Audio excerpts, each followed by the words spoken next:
And then we started a new series called Come and See here a few weeks ago now, right about Easter time. And we really looked and said, we want to just spend some time looking at the interactions that Jesus had with people.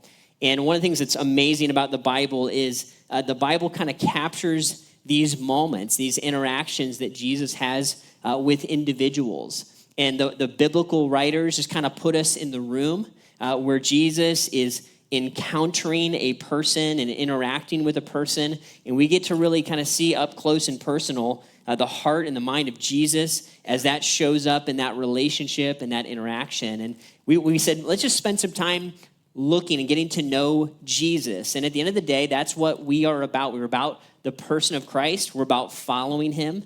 All right, so what we're doing here is more than just a religious gathering. We follow a person, and that person is Jesus, and we believe that Jesus is God with skin on, that he came to the planet and offered us his life and showed us his heart when he showed up and became human, kind of interacted at our level. And so an unbelievable gift that he has given to us by coming to the planet, and then another unbelievable gift that story and many of those stories are captured in the Bible. So we want to take some time to kind of see those. And over the last few weeks, we've been diving into a few of them. And I want to dive into another one here today. And watch as someone exercises a great deal of faith. And what does it mean to kind of look at Jesus and approach him in faith? This is a fascinating story that we're going to see today. And what we're going to find is kind of a common situation we're going to find ourselves in, and we can relate. We're going to look at the story in a minute. But here's kind of the starting point is we've got a guy, and the guy, like many of us, he's a guy with a problem, right? And how do we as individuals, people, right, stick figures, people with problems, how do we get to Jesus, and what is kind of the path of interaction of how we approach Jesus, and how does that all play out? So that's what we're going to look at a bit today and see at least one example of what that path looked like as somebody with a problem kind of brought it to Jesus and approached him with it. And we're going to be in the book of Luke today, in Luke chapter 7, starting in verse 1. And so if you have a Bible, you can open that up and look with us in Luke 7. If you don't have a Bible and you want one or need one, maybe don't have a copy of your own, feel free, please grab one from underneath the chairs there. You can just take that, write your name in it, make it your own, and we'd love to just give that to you as a gift. So don't feel bad. You're not stealing. It's okay. We're doing it on purpose, right? It's a good thing. So take it with you, and that can be your copy of the Bible. So here's the story. We're going to pick it up here in Luke, and here's what Luke tells us in Luke 7, starting in verse 1. It says, when Jesus had finished saying all this to the people who were listening, he entered Capernaum. There a centurion's servant, whom his master valued highly, was sick and was about to die. The centurion heard of Jesus, and he sent some elders of the Jews to him, asking him to come and to heal his servant. Okay, so a lot going on here that Luke assumes, as we go to the Bible and read it, he assumes that we already know all this stuff. And we don't, because it's 2,000 years later, and we're separated by an ocean and a lot of time and culture and history. And so here's what he's assuming that we already know. He's assuming that we know what a centurion is, and he's assuming we know how a centurion would be viewed by the Jewish people, right? So that the Jews at the time were under the rulership of Rome, and a Roman centurion was a leader of 100, right, where he was a military leader, and he would lead soldiers. And in general, Romans and Roman officials would not be in good relationship with Jewish people, and Jewish people would not be in good relationship with Romans, right? So there's a high degree of friction in general in these relationships. We're going to find an exception to that in this story, where there seems to be a bit of a relationship built in. And what we find is that this is a radical thing that this centurion, this military leader, this Roman leader would be doing, is he's finding himself in a situation where he's got a servant, very likely that this servant is a part of his household, which is a broad term that means like not just his family, but his servants, his people that they would all kind of make up the unit of structure that the Roman civilization was functioning. And so this would have been a person that was very close to him, his servant, and his servant's son is sick, right? And he looks at the situation. He says, hey, I know what to do. I'm going to go and I'm going to approach this Jewish rabbi, this Jewish teacher, and I'm going to go ask him to heal my servant, right? And so that would have been a radical thing to do. That would have been a very vulnerable and risky thing to do. And I think that's part of one of the things I want us to start with and to see is that as this guy has a problem, we don't know it from the text, but there's a good likelihood that this guy has probably burned through and extinguished a bunch of other solutions to the problem, maybe that didn't work. At least that's probably what I would do if I was in his situation. I probably would have tried a bunch of other things, and that didn't solve my problem. And then eventually, I probably would have figured out, hey, maybe I should go to Jesus, right? You get a certain level of desperation, and you start to turn to other sources. And maybe that's what happened to him.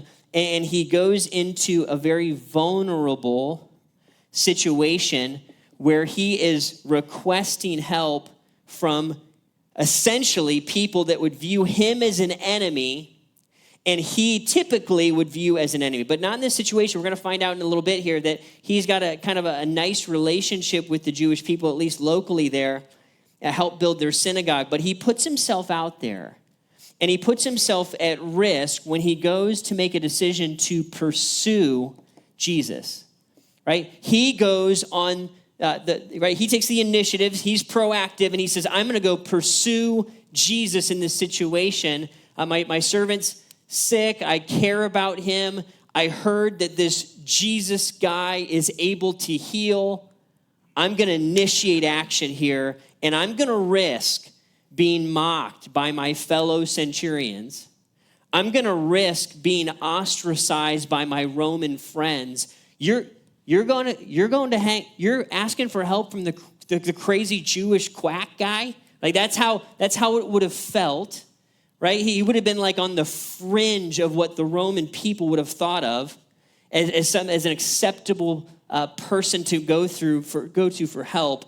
And yet he makes this decision, and a lot of that I think has to do with the nature of care that he has for his servant. Right, and also we're going to see that there's a degree of faith built in here that maybe this path that I'm going to build out and move towards might work. But I want us to see this vulnerability piece, because whenever I have a problem and I'm going to move towards Jesus, I'm going to pursue Christ, I'm going to make my way towards him, there's a moment of feeling and being vulnerable in that step. There just is. You're right. I'm in a financial need. I've got a relational need. I need a job.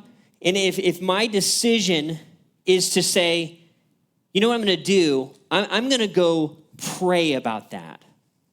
If you just told the average person, I'm going to pursue Christ in the middle of this problem. There's a level of vulnerability to that. Well, did you fill an application? You take some medicine? You're gonna get some counseling, right? And none of those things are bad. Those are all good ideas. But there's a moment of vulnerability that says, the first thing I'm gonna do, the thing that I'm gonna pursue in the middle of my problem, where I sit right now, is I'm gonna pursue Christ. Wow, that's your play. That's interesting. That's an interesting thing to do, man. That's an interesting way to approach it.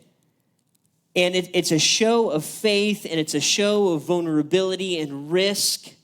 And any time there's a pursuit of Christ, certainly we feel that sense of vulnerability. I remember I've got 4 kids, and Lori and I have been married we're coming up on 21 years here this year. And the first handful of years where we were married and we were trying to have kids, we had a hard time. We just had a hard time. Had a hard time conceiving, and we had some infertility issues.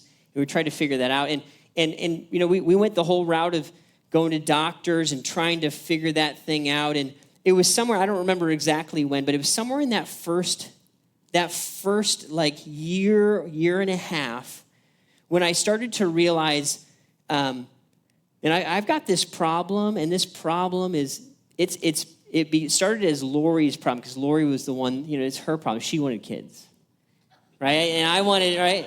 Kids, this is, I'm glad that you're here and all, right? But it didn't start that way, right? She wanted kids, and I was like, I want to do some other stuff, right? So it started as she wanted kids. I'm like, okay. And then I started to see her heart is breaking. Every month goes by. Oh, it was awful. Every month it came by. Nope. And our hearts would break kind of more and more and more. And then you're into years, and this thing starts to get desperate. And then it started to turn, the burden started to turn from, this became just a thing that my wife wanted to. Now I'm seeing this is a thing that's breaking my wife's heart. And I remember a moment, I remember reading back in the Bible about somebody praying for their spouse to conceive. And I remember the feeling of really making the decision to pursue Christ by faith and put myself out there and really pray for this. Not just like, hey, God, can you make this happen a little bit? I mean, like, I'm going to pray and believe that God could really do something with this. I felt naked in that moment. Like, this is my real option. This is my real hope. And all the while, we're doing the medical stuff. It's not like we abandoned that. But I said, this is the route we're going to take. And I remember just feeling very alone in it. And like, God, how are you going to interact with me here? And, we would come across these kinds of verses. Let me show you, then we'll come back. Do not be anxious about anything, but in everything by prayer and petition, with thanksgiving, present your requests to God. Right? I read that. I think I even memorized that. But then to do it felt different. Felt scary and risky and vulnerable to say, I'm going to take my problem and I'm going to like really put it in your hands. This is what this guy was doing here. That's what this guy was doing. He was leaning out and putting himself out there and allowing potential ridicule to come back on him. And he was naked and exposed in many ways in that posture. Look how the rest of the story, at least the next piece, shows up. It says, when they came to Jesus, they pleaded earnestly with him. And they said, this man, this is a unique thing, this man deserves to have you do this, because he loves our nation and has built our synagogue. So Jesus went with them. So, right, we've got a unique situation here with this centurion. He's got a relationship with the Jewish people, and he's already been down the path a little bit of building relationship. He cared about the people around him, evidently, and he cared about his servant, he cared about the Jewish people, and he's helping, and God's obviously doing something in this man. So he takes this problem and he brings it to Jesus. And the people who are hearing about this are saying, hey, Jesus, pay attention to this guy, pay attention to his problem, because something unique is happening here. It goes on, and the rest of the story goes like this. He was not far from the house when the centurion sent friends to say to him, Lord, don't trouble yourself, for I do not deserve to have you come under my roof. That is why I did not even consider myself worthy to come to you. Listen to what he says, but say the word, and my servant will be healed. He says, for I myself am a man under authority, with soldiers under me. I tell this one, go, and he goes. I tell that one, come, and he comes. I say to my servant, do this, and he does it. Fascinating story. So right, he says, let's go back. Right? It wasn't far from the house. The centurion says, I'm not even worthy to go be close to Jesus. So he sends some friends to talk to Jesus. right? He sends some Jewish friends and maybe his servants and whatever, right? And he says, you don't even need to show up. You don't even need to show up because I recognize Jesus, something that's super important. He says, I recognize that you can. I recognize with my problem that I have right here, that you have the ability to alter this. You can do that. You have the authority to change this. You have the power to change this. And that this would be kind of an unheard of situation.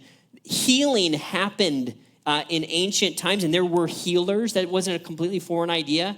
But for somebody to not even be in the room, not even be physically in the same space as the person who is sick, that is not a common idea that would have been recognized. That would have been a little bit crazy to say that. He's like, hey, I'm a military guy. When somebody tells me to do something, I do it. When I tell my servants to go do something, they do it. Jesus, you have that kind of authority over sickness. You have that kind of authority over my problem. You can. You are able. And remember, guys, when we're reading this, Jesus is a man with skin who's living life and eating food and sleeping and getting tired. He is human. He's God, but he's human. He hasn't risen from the dead yet.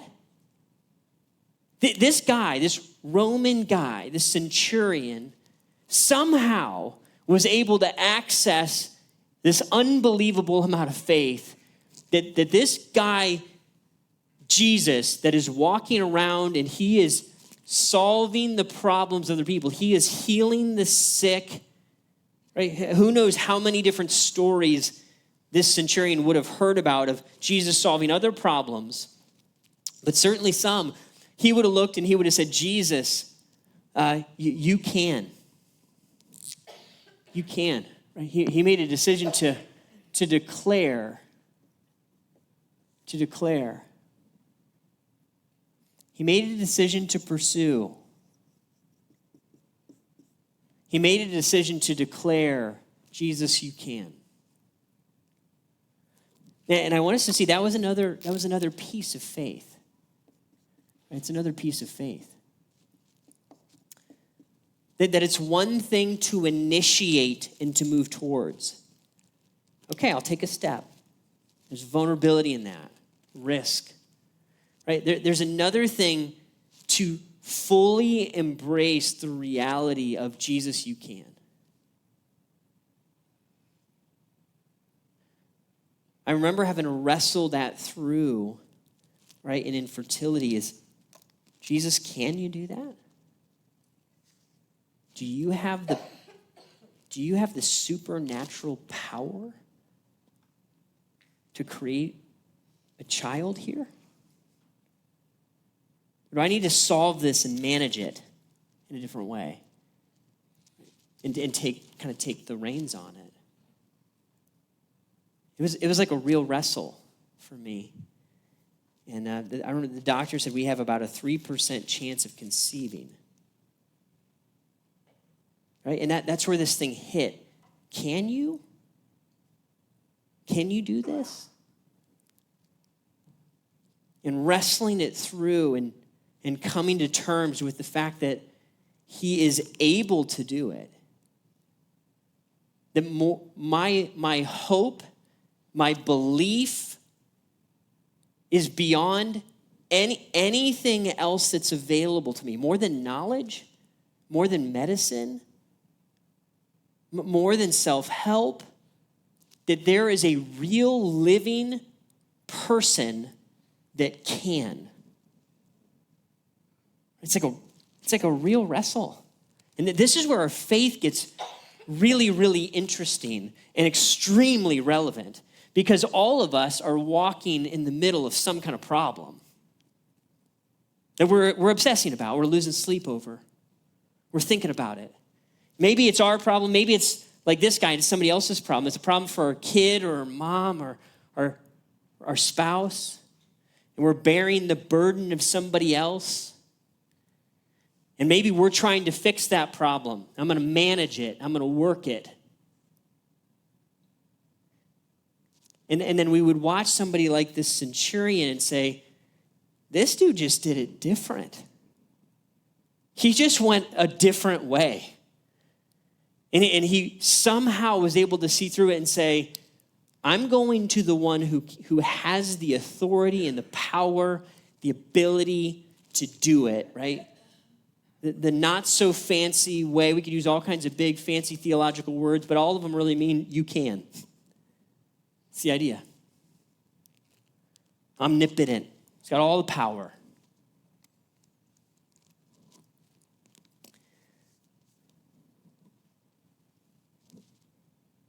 I tell a servant to do it and they do it. Jesus, right, you just say the word.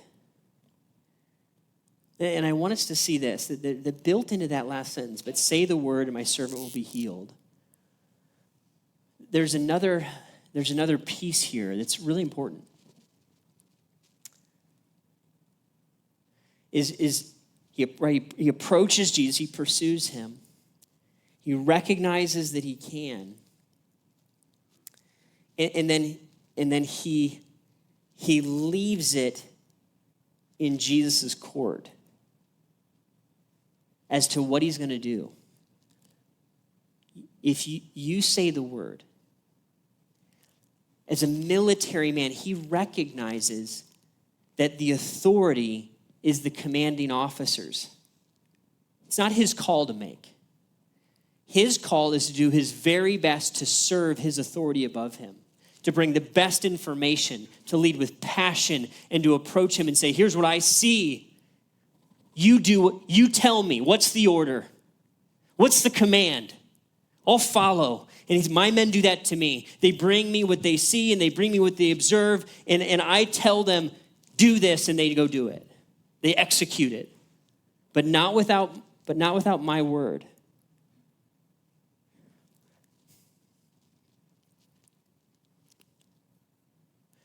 And so he looks at Jesus in essence and he says, right, in so many words, he looks at him and says this, right? You can.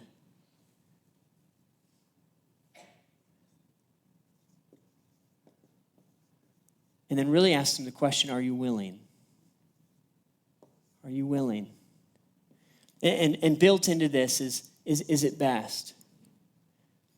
Is this what should happen? And built into that, right, is an act of submission. He's going to submit his problem and the reality that Jesus could solve. He's going to submit it to his care. And he's going to say, I don't know what's best. That's not my seat to sit in. I don't know what you want to do. I'm all in on you can. I believe it. I've seen it. I know it. I'm confident. And then he releases it. Right? But you say the word. You say the word. Right? Jesus would even do this in the garden, right? Not my will, but yours be done. What do you want to do with it? What do you think is best?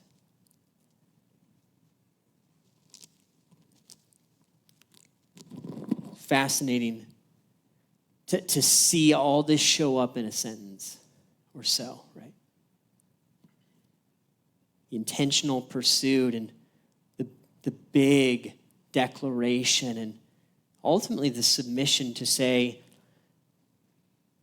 wherever you're going to land with it, Jesus, I'm good. You say the word.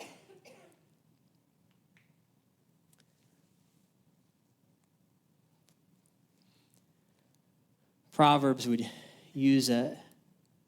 talk to us about this a bit. Proverbs 3, maybe a familiar verse for some. Trust in the Lord with all your heart and lean not on your own understanding. In all your ways submit to him and he will make your paths straight. It's through this whole line of faith,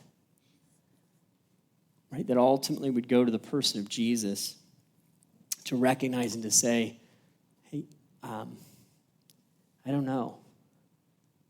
Your ways are higher than mine. This is what I see. This is what I want. You see how my heart breaks for this situation. I know you're able. I'm moving towards you, and I'm going to leave it in your lap. I'm going to submit it to your care. And I'm going to trust that you're going to make my paths straight, and that might not mean me getting my problem solved. It might not mean my problem is going to end the way that I hope it's going to end. But I'm going to trust that my path becomes straight according to your definition. Harder than wrestling with you can for me in infertility was wrestling with, are you willing?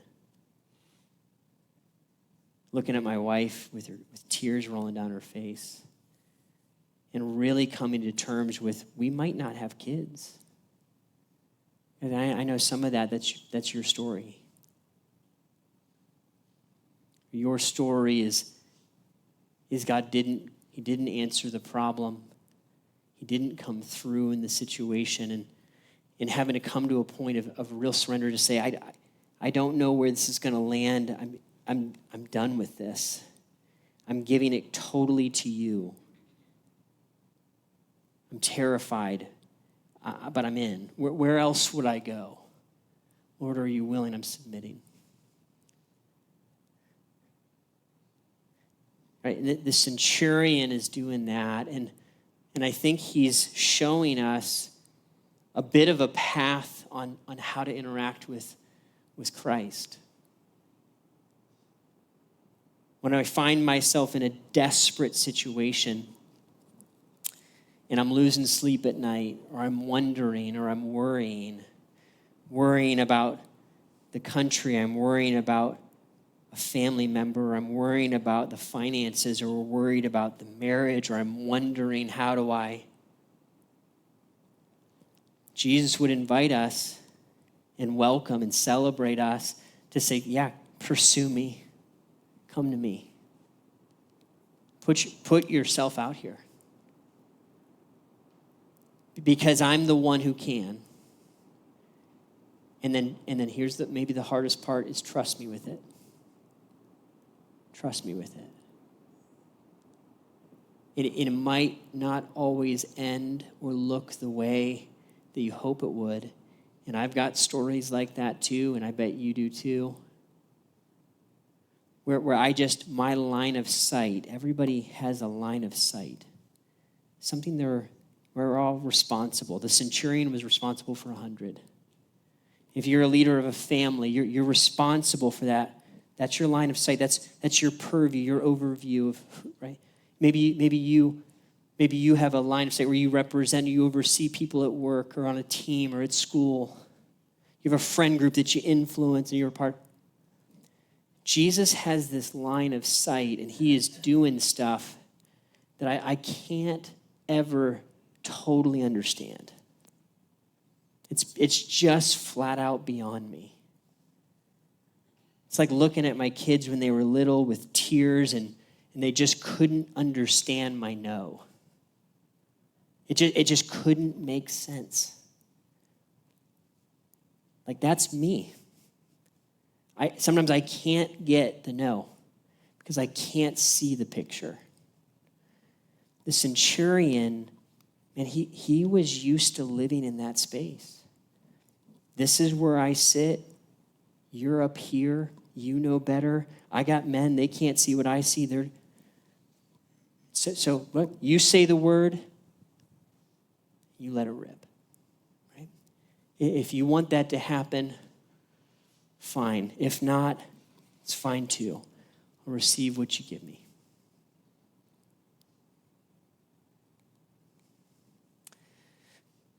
I love this response. When Jesus heard this, look at what it says. He was amazed at him. He was amazed at him. Turning to the crowd following him, he said, I tell you, I have not found such great faith even in Israel. It's from Rome that this faith came, right? He says that then the men who had been sent returned to the house and found the servant well. Jesus would look, I believe, he looked not just at that thing that, not just that thing that the centurion said, but looked at all of it. Looked at this path that he walked. And I love this, that the Son of God, God himself, the response is he was amazed. He's amazed. He took his problem and he moved towards me, pursued me. He believed I am who I am, and then he let me be the God that I am. Believed I had the power, and that let me operate out of the authority that I deserve. He submit himself to me and the problem to me. Jesus was amazed. It's not very many times in Scripture that Jesus was amazed. I'm amazed by how much rain is on the roof. It's not that many times that Jesus was blown away. But there's something about this, I believe, this thread of faith that the centurion walked on his way to Jesus that left Christ amazed. Because somehow he was able to see past the problem to the person who could solve the problem. And he entrusted it to his care and left it in his hands. And guys, we all know that as we face our problems, it doesn't always end with a beautiful ending, right? A happy rainbow and bubbles and unicorns fairy tale. I mean, I wish it did. Sometimes it does. Sometimes it does. Sometimes it doesn't. And we're talking about the person of Jesus, when we're looking to come and see, here's the thing I want to make sure we catch. Jesus isn't looking at us. When he says, come follow me, he's not saying, I'm going to make every situation the way you want it to be. He's not saying that. He's not saying, I'm going to bend the world to how you want it. He's not promising to make every dream come true. He's not promising to make every pain go away. Here's what he's promising. He's saying, listen, I see you and I know you, and I want you to know you can trust me. And when you do, I'm amazed. I'm amazed. When you, 2,000 years removed, walk into a problem and you run this course with me and you recognize that I can provide, I can sustain, I can keep you sober, I can find you a person to live your life with, I can move a situation, I can. And when you have the faith to look and recognize that and then say, but you say the word, I'm amazed. I'm amazed. I think that's what the Lord, guys, would even invite us to do today. That same Jesus that the centurion heard about and saw and wondered out and pursued, he is as alive, more alive today in many ways than even he was here. He's risen from the dead. He's at the right hand of God. And he wants to be amazed. in our faith, in our weakness and our desperation. He knows our pain and our difficulty, and he wants to be our God in it and through it. Because as the band comes out, I would love for us just to take a few moments here. They'll give us a little time to settle into it.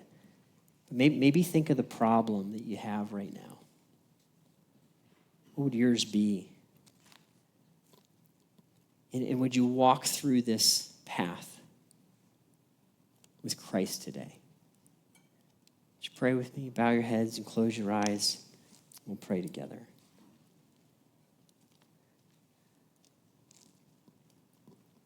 Father, today we want to take our burdens, our relational burdens, our financial burdens, our health burdens, Lord, like we read about in the story, ours and the ones around us. And we want to move towards you with them right now. And Lord, we want to confess today, to declare that you can. You're the one that has all power, all authority, all ability. We put our faith and our trust in our problems into your lap, Lord.